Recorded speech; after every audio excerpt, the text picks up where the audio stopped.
Hello everyone, आप सब कैसे हैं? मैं उम्मीद करता हूं कि बहुत अच्छे होंगे और अपनी पढ़ाई को बहुत अच्छे से कर रहे होंगे। मैं Akash Kumar Bhadana ICT virtual classroom में आपका बहुत बहुत स्वागत करता हूं। मेरे प्यारे बच्चों, आपको जैसा पता है मेरे प्यारे बच्चों, हमारी 11वीं क्लास है और 11वीं क्लास में आज हम लोग चैप्टर नंबर 3 पढ़ेंगे।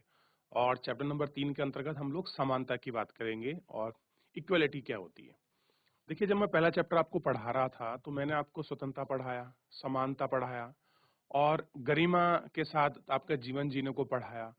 मैंने केवल आपको स्वतंत्रता का मीनिंग समझाया, केवल समानता का मीनिंग समझाया। समानता के साथ आपकी स्वतंत्रता होनी चाहिए या आपकी स्वतंत्रता के साथ आपकी समानता होनी चाहिए, ये चीज भी मैंने आपको समझाई। और फिर हमने लोकतंत्र को देखा कि लोकतंत्र के क्या मायने हैं। क्या लोकतंत्र में समानता का कोई स्थान है या उसको कॉन्स्टिट्यूशनली कोई आपका प्रोविजन किया गया है? आप अगर हमारे कॉन्स्टिट्यूशन को पढ़ेंगे और उसमें एक पार्ट है आपका फंडामेंटल राइट्स, आपके मौलिक कर्तव्य। तो मौलिक कर्तव्य को आप पढ़ते हैं तो आर्टिकल 14 से लेकर 18 तक आपका समानता के अधिकार को बहुत अच्छे से एक्सप्लेन किया गया है। राइट टू इक्वलिटी को 14 को देखेंगे, आप 15 को देखिए, 16 को देखिए, 17 को देखिए, 18 को देखिए। ये कुछ ऐसे अनुच्छेद हैं जो आपकी एक्सप्लेनेशन देते हैं किसका, राइट टू इक्वलिटी का, आपका समानता का बोध कराते हैं। अब देखिए, अगर आप 14, 15, 16, 17, 18 को पढ़ेंगे तो आपको वास्तविकता में भारत की समानता को समझ आएगा कि कैसे असमानताओं को, ध्यान दीजिए मेरे शब्दों को, कि असमानताओं को समाप्त करते हुए भारत में किस तरह से आपका समानता को स्थापित किया गया है। आप इस चीज को बहुत अच्छे से समझ सकते हैं। क्लियर है? और एक एक करके उन सारी चीजों को बहुत अच्छे से गौर करके आप लोग देख भी सकते हैं कि क्या स्थिति उस समय आपकी रही थी। तो चलिए, क्योंकि हमारे यहाँ राजतंत्रात्मक व्यवस्था भी रही है, अब लोकतंत्र का हम लोग आपका जी चुके हैं, 75 साल की से भी ऊपर की जर्नी हमारी हो चुकी है और हमें बड़ा गर्व है इस बात का कि हम विश्व के सबसे बड़े लोकतंत्र हैं। और आज हमारे यहाँ समानता को कॉन्स्टिट्यूशनली आपका प्रोविजन है और बहुत सारी ना जाने ऐसी सामाजिक कुरीतियां जो हमारे अतीत में थी लेकिन वर्तमान में नहीं है, लेकिन कहीं ना कहीं उनका कुछ अंश हमको आज भी दिखाई देता है। तो उन सारे चीजों को पढ़ेंगे, पहले समानता को समझेंगे, किस आधार की समानता की बात की गई है। केवल साथ उठने बैठने को आपका समानता कहेंगे या फिर जाति, लिंग, जन्म स्थान के आधार पर भी हम लोगों ने समानता की बात कर रहे हैं। तो मेरे प्यारे बच्चों, में पूरे चैप्टर की आपको थ्योरी नहीं पढ़ाऊंगा, जिस तरह से मैं शॉर्ट नोट रूप में आपको पढ़ता चला हूं उसी तरह से पढ़ाऊंगा। हम चलते हैं सीधा डिजिटल बोर्ड पर। चलिए ध्यान दीजिए आप सभी। देखिए, सबसे पहले लेसन नंबर 3 है आपका, आपको पता होना चाहिए, ठीक। और इसमें हम देख रहे हैं समानता, ठीक। थोड़ा सा ध्यान दें आप। एक समय था, देखिए बेसिकली अगर आप बात करोगे तो ये जो 18वीं सदी रही है ना, कौन सी 18वीं शताब्दी, ये बड़ी आपकी क्रांति का काल रहा है। इसमें ही सबसे पहले जो फ्रांस की जनता थी, उसने आपका जनता ने भू सामंतों, विशेष वर्गों, राजशाही के लिए आपका स्वतंत्रता और समानता का नारा दिया था। यानी कि 18वीं सदी में सबसे पहले जो फ्रांसीसी थे, यानी कि जो फ्रांस के लोग थे, उन फ्रांस की आपकी जनता ने, मैं थोड़ी हिस्ट्री बता रहा हूं, जनता ने क्या किया, सबसे पहले जो भू सामंत थे, जमींदारी जैसा टाइप को आप समझ सकते हो, जो किसी राजा के बड़े खास होते हैं, भू सामंतों, विशेष वर्ग, विशेष वर्ग में आते हैं अभिजात लोग, यानी कि जो आपके बड़े वर्ग हुआ करते थे उस समय, जिन्हें हम मानते थे उस समय का ये उच्च कुल है, अभिजातीय वर्ग। इनको हम क्या समझते थे, अभिजातीय। और एक इसी में एक परिवार और था, आप देखते हैं कि राजशाही, आप सुनते होंगे कि ये रॉयल आपका परिवार से है, राजशाही परिवार। तो क्या हुआ कि 18वीं शताब्दी में फ्रांस के लोगों ने इन सभी के खिलाफ क्या किया, अपने धरने प्रदर्शन किए। किसके खिलाफ, सामंतों के खिलाफ, अभिजात विशेष वर्गों के खिलाफ और राजशाही परिवारों के खिलाफ। क्यों किए? इन लोगों ने विद्रोह किया और इन्होंने विद्रोह के माध्यम से क्या किया, इन्होंने एक नारा दिया। नारा था भाईचारे का नारा। और इस भाईचारे के नारे में इन्होंने दो चीज को प्राथमिकता दी। पहली थी स्वतंत्रता, फ्रीडम, और दूसरी थी समानता। देखिए, स्वतंत्रता और समानता एक दूसरे की पूरक हैं अगर आप इनको समझोगे, और आप नहीं समझते तो आपके लिए महज दो शब्द हैं। देखिए, स्वतंत्रता समझने का प्रयास कीजिए। स्वतंत्रता का मतलब है आजाद होना। आप फ्री हैं, कहीं आ सकते हैं, कहीं जा सकते हैं, कुछ भी काम कर सकते हैं, लेकिन कोई भी काम ऐसा नहीं कर सकते जो गैर कानूनी हो, किसी मानव के जीवन को प्रभावित करता हो। इस तरह की चीजें, कुछ रिस्ट्रिक्शन भी दिए गए हैं। पिछले चैप्टर में आपने पढ़ा था कि किस तरह से हम लोग प्रतिबंधित कर सकते हैं स्वतंत्रता को। ठीक, समानता का मतलब समझिए। जरूरी नहीं, अगर आप स्वतंत्र हैं और समानता नहीं है, तो जरूरी नहीं केवल पुरुष ही आपके सांसद विधायक बने, महिला नहीं बन सकती, या महिला ही बने सांसद विधायक बन सकती हैं, पुरुष नहीं बन सकते। अगर इस तरह का कोई आपका डिस्क्रिमिनेशन है, भेदभाव है, तो स्वतंत्रता तो है लेकिन समानता कहां है, इक्वलिटी कहां है? तो आप देखेंगे स्वतंत्रता के साथ समानता चलती है। अगर कोई व्यक्ति किसी जॉब में, किसी स्थान पर, कहीं होटल पे, रेस्टोरेंट पर, किसी स्विमिंग पूल में, किसी कुएं पर, किसी पर पानी भरते समय अगर किसी व्यक्ति के साथ जन्म, जाति, मूल वंश, लिंग के आधार पर भेदभाव हो रहा है, तो ऐसी स्वतंत्रता का हमको क्या करना? समझ रहे हैं? ऐसी स्वतंत्रता को हमको क्या करना? एग्जाम्पल है आपका अंबेडकर, डॉक्टर भीमराव अंबेडकर की कहानी को पढ़िए। हो सके तो एक बार उनकी जीवन परिचय को पढ़िए, आपको समझ आएगा कि उस व्यक्ति ने कितना कुछ झेला इस समाज में, और फिर भी वो अड़िग खड़े रहे, और उस समय के बहुत बड़े विद्वानों में उनका नाम गिना जाता है। और भारतीय संविधान बनाने में उनसे ज्यादा पढ़ा लिखा कोई व्यक्ति नहीं था। आप सोच के देखिए, जिस बंदे ने 3-3 पीएचडी कर रखी हो। तो हम इन दोनों को समझेंगे और ये भी देखेंगे कि समानता क्या है, किस आधार पर समानता को मापते हैं, कैसे कुछ करते हैं। आइए सबसे पहले हम देखते हैं समानता।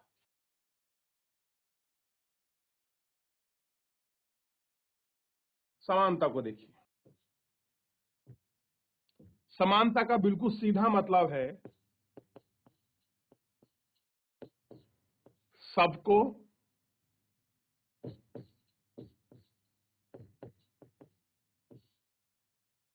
विकास के समान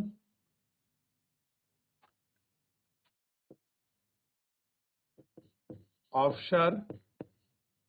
अवसर का मतलब है चांस, मौके, ठीक है। अवसर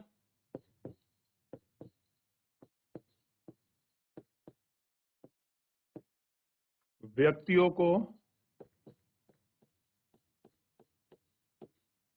जाति, धर्म, रंग, वंश, लिंग तथा जन्म स्थान, जन्म स्थान आदि के आधार पर, आदि के आधार पर भेदभाव के बिना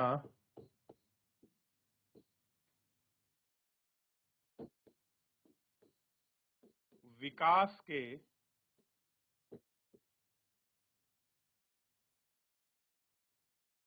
समान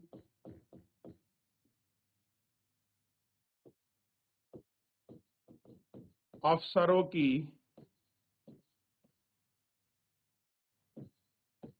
प्राप्ति। क्या कह रहा है?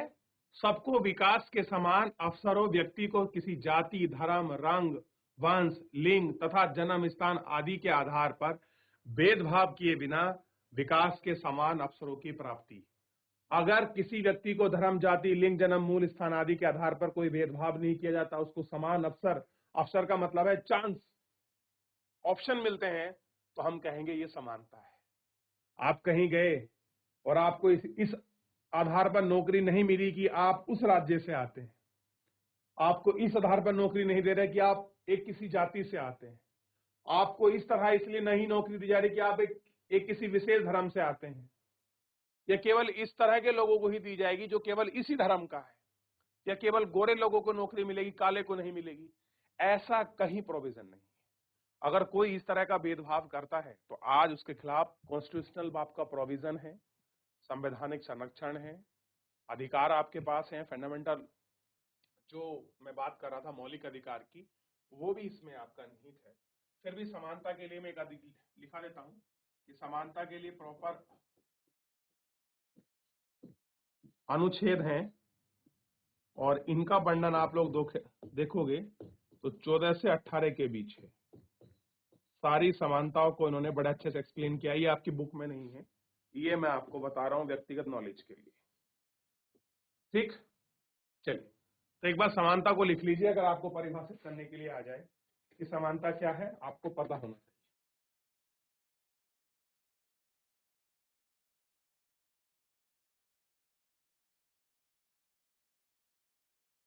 जब पढ़ेंगे सारी चीज क्लियर हो जाएंगी। तो इतना बड़ा चैप्टर ना पढ़ाकर, पूरी कहानी ना पढ़ाकर, मैं टू द पॉइंट आपको चीजों को समझा रहा हूं, क्योंकि आप पहले भी अपनी क्लास में पढ़ चुके होंगे इन चीजों को।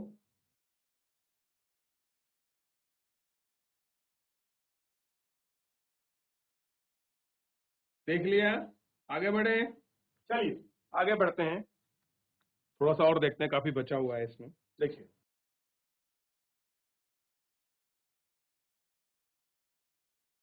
समानता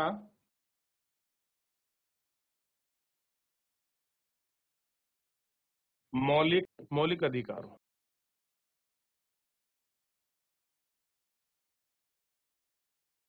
में अत्यंत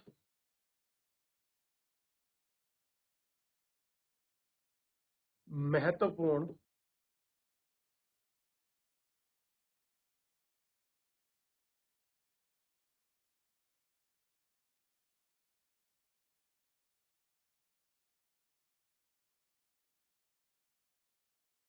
अधिकार है।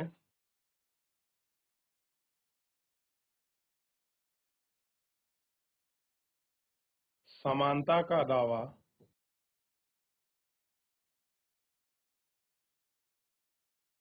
है कि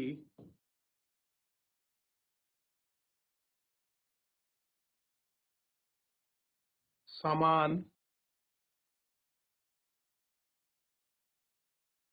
मानवता के कारण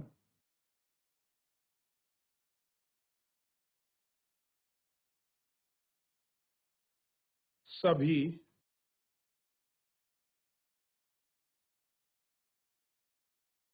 मनुष्य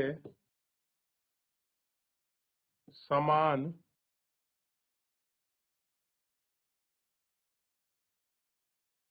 महत्व और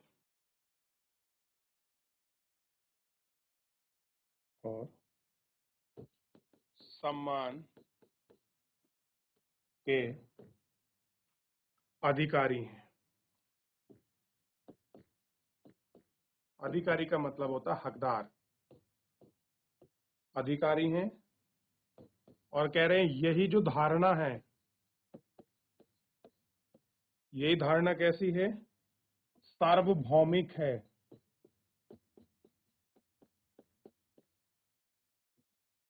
सार्वभौमिक मानव अधिकार का जन्म है। कैसा है, मानव अधिकार का जनक है। जनक का मतलब होता है पिता। ठीक है, लिख लीजिए, ये दूसरा पॉइंट है इसका। अगर आप दो चार जो इसकी फंडामेंटल चीजें हैं अगर आप उनको समझ लोगे तो मैं नहीं मानता फिर आपको प्रॉब्लम कोई आने वाली है।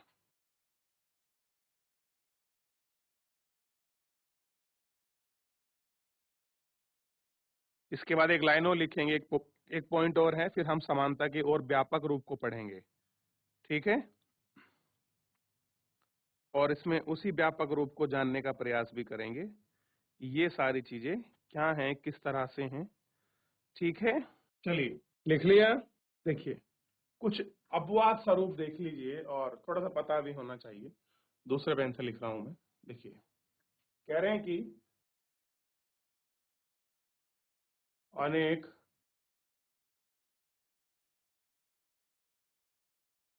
देशों में समानता के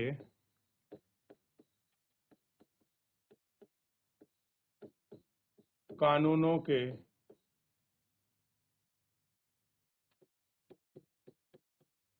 होने के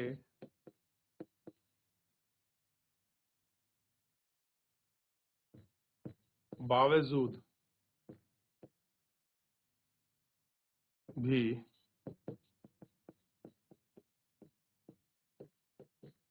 समाज में धन, संपदा, अवसर,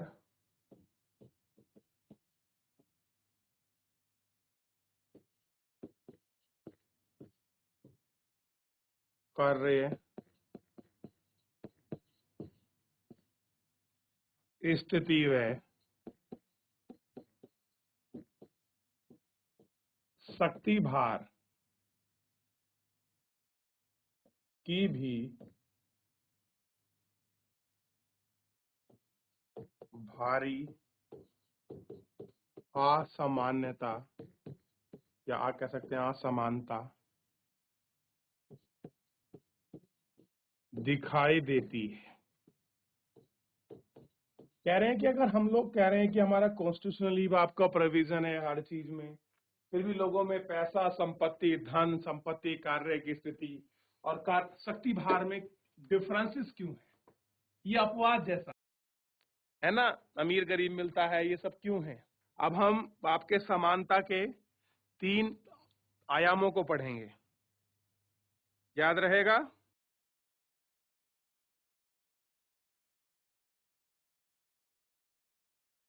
देख लिया? इतना हो गया?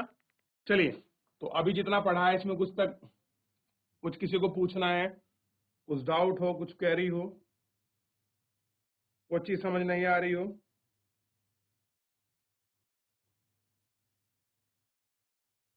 चलिए थोड़ा सा आगे देख लेते हैं और इसको लास्ट करने की कोशिश करेंगे। देखिए, इससे आगे मैं आपको बता रहा था कि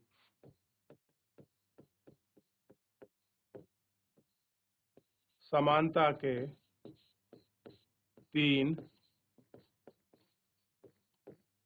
आयाम। तो पहला आयाम देखिए, जिसको कहते हैं आपका राजनीतिक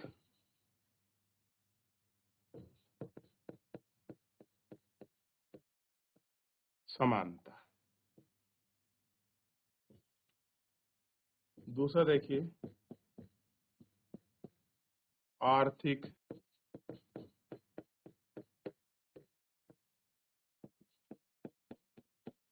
समानता। और तीसरा देखिए इसमें सामाजिक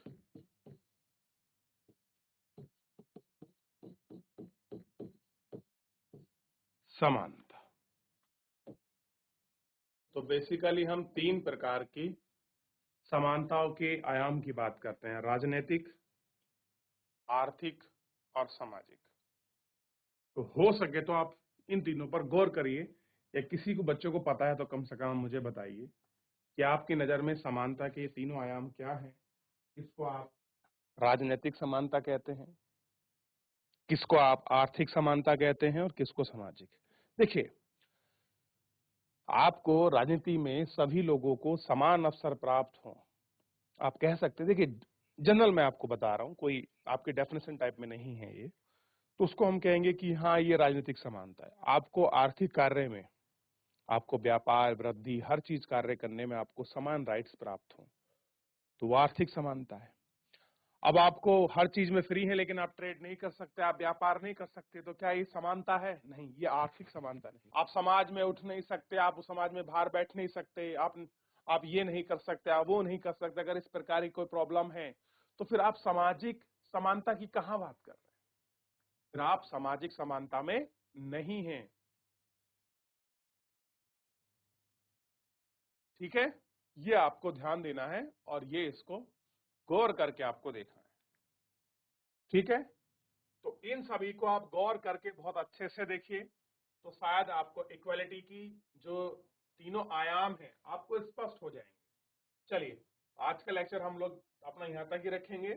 किसी कोई डाउट है, कोई क्वेरी है, कुछ क्वेश्चन पूछना हो किसी भी मेरे प्यारे बच्चे को, आप पूछ सकते हैं कि क्या है समानता, इक्वलिटी कहाँ है, भाईचारे का नारा कहाँ से शुरू हुआ, समानता और स्वतंत्रता कैसे एक दूसरे के साथ आपके जुड़ी हुई हैं, 18वीं शताब्दी में फ्रांस की जनता ने किस तरह से ये काम किया। तो ये सारी चीजें हैं जिनको हमको ध्यान रखना था।